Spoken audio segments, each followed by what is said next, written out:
Is there a real estate bubble in the Bay Area? No, but there is now a real estate bundle in the Bay Area. That's right, Bundle Select. Hi, this is Joe Kuchera with Real Estate Radio Live. I've been on the air and in the media educating and informing consumers for over 7 years now. I'm excited to introduce Bundle Select, which allows consumers to bundle all of their real estate services online, simplifying the process while averaging a savings of 20% or more. That's right, Bundle Select helps buyers and sellers streamline real estate, lending, and title. In addition, our concierge service will coordinate the entire transaction for you, so you benefit by working with the same team, saving time and saving money. You'll not only be working with the most qualified, hand-picked experts, but you will also save a significant amount of money in all three services as well. Act now and take advantage of this opportunity in the Bay Area. Go to bundleselect.com. That's bundleselect.com. Again, bundleselect.com. Real estate broker Cal DRE 413-1002 NMLS 3233. Welcome to Real Estate Radio Live, an informative and engaging podcast discussing everything you need to know about the world of real estate. Your host, Joe Kuchera, provides you with insight and guidance on how to buy, sell, finance, and invest in real estate. He also offers real estate tax management strategies, new construction advice, home improvement tips, and much, much more. And now, to guide you around the world of real estate, here's your host and Real Estate Radio Live team leader, Joe Kuchera. Welcome in, Joe Kuchera with Real Estate Radio Live. Thank you for those tuning in today on Facebook. We are with you every single day unless we are not doing our show or our podcast or something's going on. But stay tuned. You can always get more information going to reradiolive.com. That's reradiolive.com. And also, during the week, if you're listening to the podcast, if you need to reach me, I get calls and emails quite a bit during the week. A couple different ways to do that. Area code 408-838-9060 is the way to reach me during the week if you're listening to this via podcast or any other way. Also, just go to the website, reradiolive.com. And you could email Joe at reradiolive.com. That's again, Joe at reradiolive.com. Be sure to download the podcast. For those that are continuing to follow us, thank you so much. Share the word. Share the podcast. We're going to have some great announcements next week. I've been talking about this for the several months leading up to this, but next week we're going to have some really exciting announcements to make here on Real Estate Radio Live, and you don't want to miss it, so stick with us and follow the podcast. Today, I'm going to be talking about how to get to put yourself in the best position as a buyer. And most of you know, number one, if you are a buyer out there, out in the marketplace right now, or a real estate agent, who a lot of real estate agents listen to the show and follow the show, you know how competitive it was last year, really competitive. Well, I could tell you right now, my guess is it's going to be even more competitive this year. I think this could be the most competitive market we have seen in our history, certainly in the last several decades. So be prepared for that. And I'm going to go through a checklist of the things that you really should be doing as a buyer to best prepare yourself for a market like this. And, you know, one of the things that I want to talk a little bit about is working with someone you trust and working with someone who really understands a marketplace like this. And I'm talking both a real estate agent and someone on the financing lending side.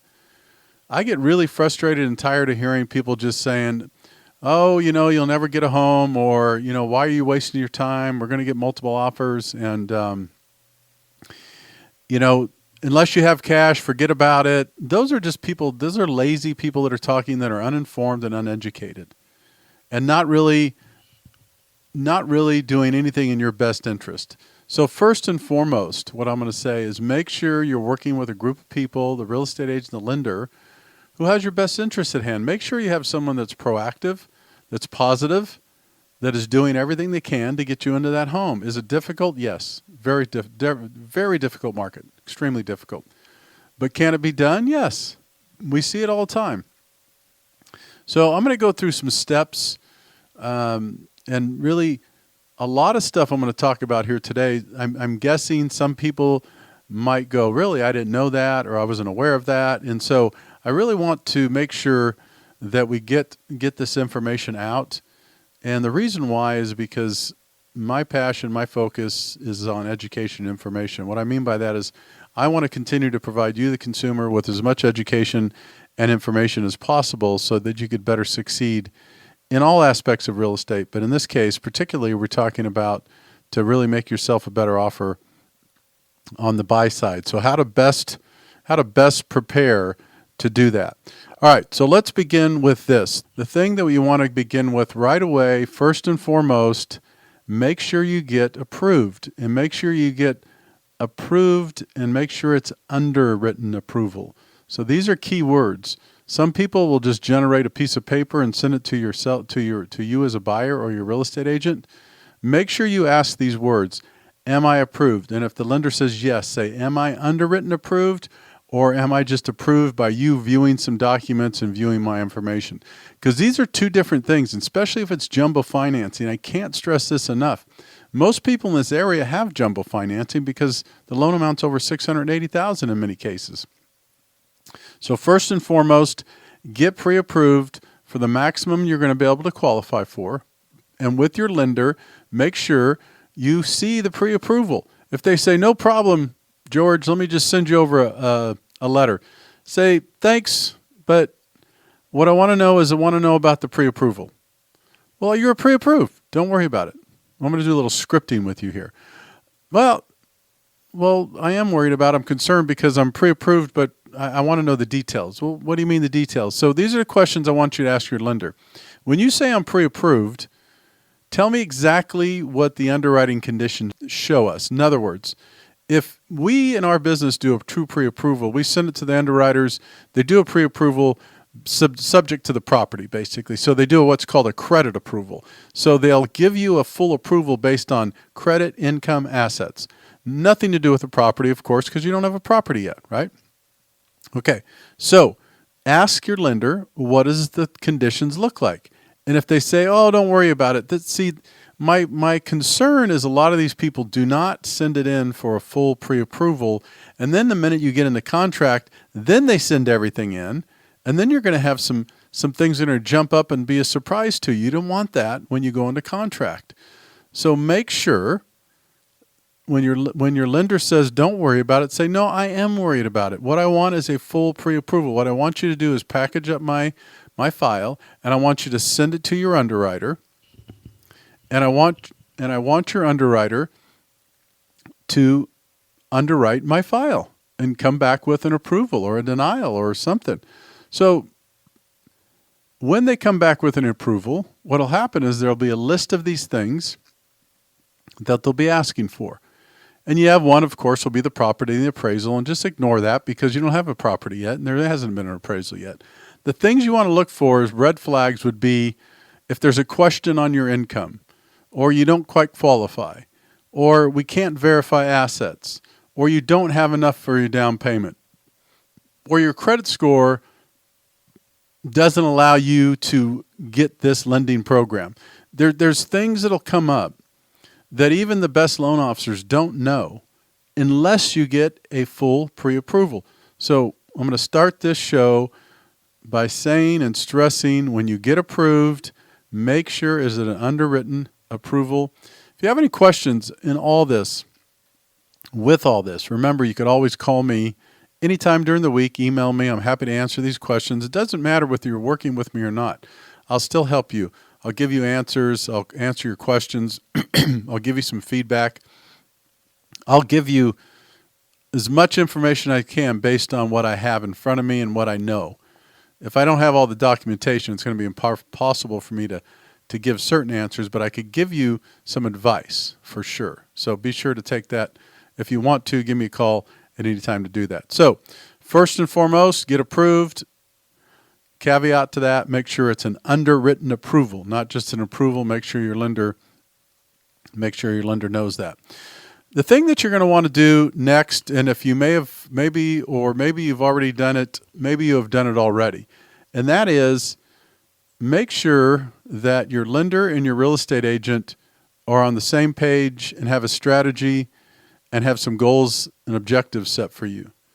What I mean behind this is that If you're working with a real estate agent, the real estate agent introduces you to a lender or vice versa. Let's say you're working with a lender and the lender introduces you to a real estate agent. It could be, that they know each other, and that's great. If they know each other, that's even better. But even when they know each other, as a consumer, the kind of questions I want you to ask are these types of questions to the team. First of all, I would suggest you, let's say you're working with your real estate agent first. You ask your real estate agent, you say, have you ever worked with this lender before? And the real estate agent will say, yes, in this case, okay? If they say yes, great. Do you trust them?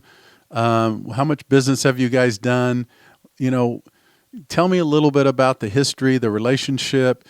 And the reason I want to know is because we're about ready to go into a super competitive marketplace, and I want to make sure that I'm working with the right team. Remember, don't be afraid to ask these questions. Don't be afraid to ask these questions. If you're working with real experts in any business, they're not going to be afraid to answer these questions. Let me tell you, if you ask questions like this of your realtor or of your lender, and they're a little pushed off by it, or they snub you a little bit because of it, or they're almost a little condescending, like, well, how dare you ask me these questions when I've been in the business 20 years? That's a red flag. That's a red flag. And I would be careful of that. Very careful of that. So, second thing to do, make sure that your real estate agent and your lender have an idea what they're going to do, a strategy. Make sure they both understand the full amount that you're approved for. Make sure they understand the maximum amount that you could go up to on a purchase amount.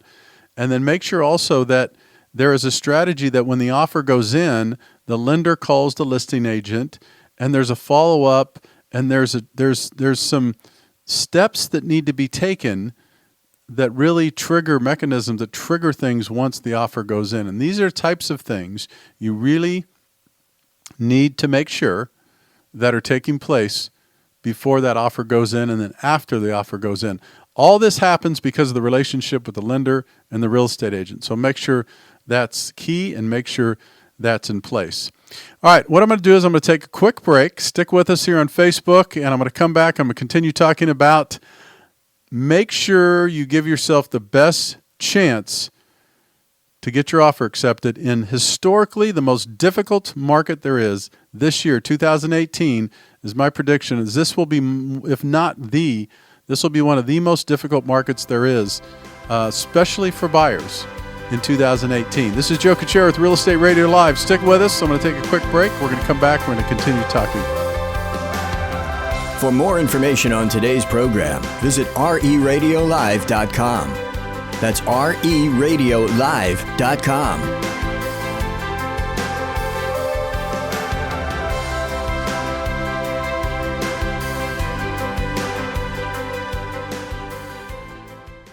The world is changing, and so is real estate. It's changing in a way that gives consumers more control, a better use of technology, and guaranteed savings. Hi, this is Joe Kuchera with Real Estate Radio Live. I've been on the air and in the media educating and informing consumers for over 7 years now. I'm excited to introduce Bundle Select, which allows consumers to bundle all of their real estate services online, simplifying the process while averaging a savings of 20% or more. That's right, Bundle Select helps buyers and sellers streamline real estate, lending, and title. In addition, our concierge service will coordinate the entire transaction for you, so you benefit by working with the same team, saving time and saving money. You'll not only be working with the most qualified, hand-picked experts, but you will also save a significant amount of money in all three services as well. Act now and take advantage of this opportunity in the Bay Area. Go to bundleselect.com. That's bundleselect.com. Again, bundleselect.com. Real estate broker Cal Dieri 413-1002 NMLS 3233. Welcome back to Real Estate Radio Live. For more information on today's topic or guests, just visit reradiolive.com. That's reradiolive.com. Again, your host for today's edition of Real Estate Radio Live, Joe Kuchera. Welcome back in. Joe Kuchera with Real Estate Radio Live. Today I am talking about how to prepare as a buyer in the most competitive marketplace I think could be, quite frankly, in the history of the Bay Area. This is a super, super competitive marketplace. So I'm going through the steps that I would suggest to best prepare as a buyer, and the things that you'll need to do to put yourself in place to have a better chance to succeed. So let me jump back in. Number 3, this is a funny one. I'll tell you what, before I saw some statistics on this, I would have bet anything that it is one of the things that work the least until I read an article in the Wall Street Journal, and I wish I had it with me here, but I read it just the other day. In the Wall Street Journal, there was a letter that talked about, and it even said, part of the title said, you'd be surprised at the number one thing that is typically used, the differentiating factor in getting your offer accepted. So, of course, I have to read this article, and I jump in and I start reading it. I would have never guessed. I might have guessed it was in the top 10. I would have never guessed it was number 1. Now, remember, this is nationwide, so you have to be careful with some of these statistics because sometimes they don't work in certain geographical areas. But you know what it was? I'll tell you what it was, because that's what I'm here to do. It was a letter that the buyers prepare for the sellers. Isn't that funny? I mean, you hear people say it all the time. Write a really good letter. For instance, if you want to get into a neighborhood or a house, real estate agents will say, write a letter about yourself, your family, why you want this neighborhood, how long you've wanted this home in this neighborhood, this area, where you're going to raise your children, whatever. The idea is that sometimes if it comes down to, all things being equal and there's a bunch of offers in about the same offers, it may come down to that letter that the sellers are sitting there reading, and they're touched by it. They're touched by the fact that, maybe your family was here before, you moved out of the area, now you really want to get back, you want to reset your roots, you want to raise your family here. Could be all kinds of different reasons. Some of your best friends grew up in this neighborhood, you really want to get back to this area, there's a number of different things. The schools, the area, there's a reason why all these different, and so it was interesting to see, but supposedly according to this article, now this is in the nation, remember, not locally, but in the nation, that is the number one reason overall that people get their offer accepted. One of the major reasons is because of the letter they write. I thought that was interesting. I would have guessed. Now, I'm not sure if those statistics still bear out here in the Silicon Valley. That's the difference. I wouldn't have guessed that they don't. But I haven't seen a research or survey on this type of thing specifically in the Silicon Valley, so I'm not sure. So prepare a letter. There's a message for you. It can't hurt, right? Prepare a good letter and make sure the letter is, you proofread it, you have someone read it, and maybe even check it for structure, grammar, sentencing, just different things like this. Because if you're writing a letter that you're trying to make a difference and someone's reading it and the spelling's not correct, maybe the grammar, maybe the sentence structure, maybe it's kind of, it comes in and out, it doesn't really make sense. All I can tell you is unless you're a really good writer and you do well with that, writing's not easy. Have someone help you with it. Have someone take a look at it. All right. So next thing, be sure that you understand, be sure that your real estate agent has a conversation with the seller's agent, and that they absolutely know that your real estate agent absolutely knows the priorities and the number one thing that's important to the sellers. And what I mean by this is that, again, this gets missed sometimes. You're getting ready to put an offer. Your agent representing you sits down, hopefully, or at least gets a phone call with the listing agent. The mistake that I think a lot of agents make is it gets so busy, everybody's so busy, and there's all these offers. I think so many times people just say, I don't want to talk about it, just submit your offer. Your offers are due by 1 o'clock come on. You could take a couple minutes, even though there's 20, 30 offers. I understand it's a lot, but the reason why you want to get your agent to have a conversation with the listing agent is you want to try to find out what the priorities and needs, particular needs or concerns are of the sellers. You might be able to get some insight. For instance, you might be able to find out, let's say your real estate agent has this great engaged conversation with the sellers, with the listing agent, right?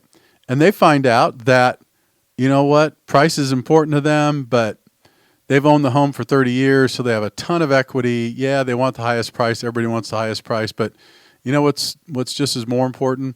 They kind of want someone moving into the house. They think they'll take care of it. I know that sounds funny. A lot of people goes, well, who cares? They're moving. But some people are like that. Or this one comes up a lot. They may have bought another house somewhere, and it's brand new home, or it's new construction, or there's another property that they bought. So they may need some rent back. They may need some extra time. So when you make an offer, and if your offer is strong, and at the same time you have inside information that shows that you know these people want some flexibility in how long they could stay in that house, maybe on your offer you put, up to 60 days you're willing to rent back to them. So there's a lot of things that go into this. And the really good agents out there, and there are some really good agents out there, they know all this stuff, they'll get it. They'll get it. But certainly make sure you're working with them. All right, what I want to do is make sure before we duck out today that I go through what I call as a checklist of the things, the different categories and different options that you have to go into an offer with zero contingencies. And I think some people are really short-sighted with this in this industry, both on the lending and real estate side. Someone will just say, all right, well, if you have cash, great, no contingencies. Or someone would say, well, if you're putting 60% down, great, no contingencies. But there's so many more ways that you could release and waive all contingencies if you put strategies in place. This drives me crazy. If you educate yourself and you get aligned with the right team and the right real estate agent, the right lender, I'm going to go through a list of ways that you could potentially put yourself in a position to waive all the contingencies. And it's not just cash, and it's not just big down payments. There's a bunch of other reasons or ways that you could do that. And so I'm going to go through those with you before we make sure I'm going to get through these, because these are important. Okay. So we just real quickly, be able to pay with cash. Sure, we know that one. Have the ability to qualify for both loans. So some people, one of the things people will go, gee, Joe, I'd love to buy this house, but I don't want any contingencies, but I still have my home, and I don't want to sell my home until I know I'm going to buy this house, or until I know I get this house. So one of the first things I'll do is ask them, well, do you have the ability to qualify for keeping both mortgages? And they'll say, well, I don't know. I never thought about that. So then I'll go through a process where I actually pre-approve them for the potential purchase of their new home, but still keeping their existing home, okay, and not putting in a renter. That's another way to do it. But let's say they don't want to put a renter in it. Let's say they want to potentially keep it, or they're not quite sure what they want to do with it. So then we want to see, can they qualify for keeping their home and buying another one? That's one exercise to go through, right? I'll take that a little deeper. Let's say you're looking at the income and they fall a little bit short of not qualifying. Do you think that's the end? Trick question? No, it's not the end. Let me tell you where you go to the next step, a little further. If they don't have enough income, then you ask them questions like, do you have assets? Do you have income from other areas? Let's say they have investable assets. Let's say they have a couple $1 million. We could use assets as income. So we could supplement their current W-2 or other income. Let's say they're $2,000 a month short. We could use assets to give these people more income so that they qualify for both properties. Most people wouldn't go to that next step and find that out. There's another way that you get people to release and have no contingencies on their offer. Of course, the other one is rent your place, right? That's pretty simple. Just show your place that you're leaving, show it as being rented. So that's a great thing to do. The rent's $3,000 a month. You execute a lease, you get a deposit, and you're good to go. You show that to the lender, and then they'll use those as rents. Here's the other thing, bridge loan. Most people either don't know about it or it comes up and they're nervous about it because they're not really educated. You could get a bridge loan. You could bridge your home that you're on, the home that you're in right now. You could bridge that depending on the equity, and you could bridge assets, or I should say equity, from the exiting property to help you with the new property so you don't have to have any contingencies. So you could go zero contingencies if you use a bridge loan. Now, real quick caveat here, bridge loans are expensive. They typically cost 2 or 3 points, 2% or 3% of what you borrow. So if you're doing a bridge loan for $300,000, it could cost you, $6,000 to $7,000 just in fees, and you're paying high interest, probably 8, 9, 10% interest. The interest is not that big of a deal because it's short term, but the fees could be. Okay, let me get through these before we end up the show here. Cross-collateralization. This is another one a lot of people don't know about. We've done that several times. So if you have another property sitting over here and you have some equity in it, we could cross-collateralize that property and move equity, so to speak, or leverage equity from another property. And we could use the leverage, that equity, we could leverage it from another property to help you in this other transaction so that you could go zero contingencies on your offer. That's another way to do it, cross-collateralization. Another thing that comes up a lot that I'm surprised people, you could get gift funds. Let's say that you have 20% down. This is a perfect example. And you want to be able to, you're nervous about the potential of you're going to release that appraisal contingency or not, because if you're putting 20% down, you are taking a risk. You have to be really careful. If that appraisal comes in low, you could be in trouble because maybe now that 20% down is 15% down. So be really careful. What you could do to offset that potentially is if you got gift funds and you increased your down payment, now instead of 20% down, you're putting 30 or 40% down, right? Now you have some wiggle room, and now you're not so worried about that appraisal coming in a little bit low. That's another way to do this. Then you could release contingencies. Go out and see if you could secure some gift funds from family members. Then you could potentially set some up where you pay them back if you need to. Maybe they're going to gift them permanently. Maybe you have a side deal where you're going to pay them off or at another time, and that's great. But that's just another idea to do it.